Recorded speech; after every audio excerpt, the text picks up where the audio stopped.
ସୁନ୍ଦର ମୋ ମାତୃଭାଷା। ଭୂଇଁରେ ପଡ଼ିଲି କୁଆଁ ଉଚାରିଲି ପାଇଲି ପରଶ ମାଆର। ଭୂଇଁରେ ପଡ଼ିଲି କୁଆଁ ଉଚାରିଲି ପରଶ ପାଇଲି ମାଆର। ଦେଖିଲି ଚିହ୍ନିଲି ମାଆକୁ ମୋହର। କଥା ତାର କେଡ଼େ ମଧୁର, କଥା ତାର କେଡ଼େ ମଧୁର। ମଧୁର ହସତା ମଧୁର ଭାଷାକୁ ମନ ଦେଇ ମୁହିଁ ଶୁଣିଲି। ଖାଇବା ଶୋଇବା ଖେଳିବା ବେଳରେ କେତେ ଗୀତ ପୁଣି ଶିଖିଲି, କେତେ ଗୀତ ପୁଣି ଶିଖିଲି। ପ୍ରଥମ ଥର ମୋ ମାଆ ଡାକ ଶୁଣି ଆନନ୍ଦେ କପାଳ ଚୁମେ। ମାଆ ଠାରୁ ଶୁଣି ନାନା ବାୟା ଗୀତ ଖୁସିରେ ମନ ମୋ ଝୁମେ, ଖୁସିରେ ମନ ମୋ ଝୁମେ। ଦାଦା ମାଆ ବାବା ଆତା ମାଠୁ ଶୁଣି କହିଲି ମୋ ମାତୃଭାଷା। ଦାଦା ମାଆ ବାବା ଆତା ମାଠୁ ଶୁଣି କହିଲି ମୋ ମାତୃଭାଷା।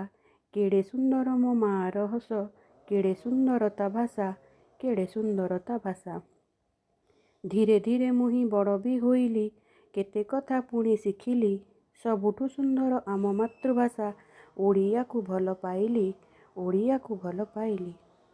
କାହାଣୀ କବିତା ରଚନା ପ୍ରବନ୍ଧ ଯାହା ଆସେ ଭାବନାରେ, ଶୁଣିବା କହିବା ପଢ଼ିବା ଲେଖିବା ସବୁ ଆମ ମାତୃଭାଷାରେ, ସବୁ ଆମ ମାତୃଭାଷାରେ।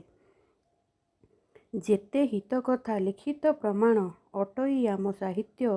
ସାରା ଜୀବନ ଯେ ସାଥିରେ ଚାଲଇ, ହିତ ଆମ ପାଇଁ ସାହିତ୍ୟ, ହିତ ଆମ ପାଇଁ ସାହିତ୍ୟ।